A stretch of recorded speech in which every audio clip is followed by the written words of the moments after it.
Naramdaman mo na ba na parang nakalimutan ka na ni Lord?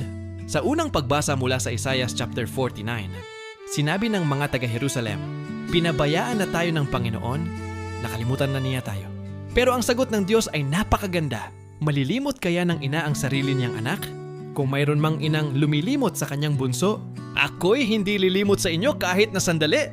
Itong walang kupas na pag-ibig ng Ama ay ipinakita sa pamamagitan ni Jesus. Sa Ebanghelyo ayon kay San Juan chapter 5, gustong patayin ng mga Hudyo si Jesus dahil tinawag niyang Ama ang Diyos at ipinapantay ang sarili sa Kanya.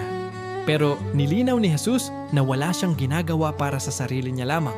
Ang ginagawa lang niya ay ang nakikita niyang ginagawa ng Ama dahil sa matinding pagmamahalan nila.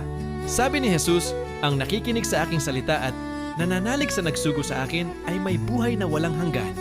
May kapangyarihan ang anak na bumuhay at humatol. At ang sikreto ni Jesus sa lahat ng ito, hindi ang sarili kong kalooban ang aking sinusunod, kundi ang kalooban ng nagsugo sa akin. Total surrender sa plano ng Diyos. Kapatid, hinding-hindi ka makakalimutan ng Diyos at puspos siya ng pag-ibig. Susundin mo ba ang kalooban niya gaya ni Jesus? I-comment mo ang Lord, susundin ko ang kalooban mo, at sabay nating isurrender ang ating mga plano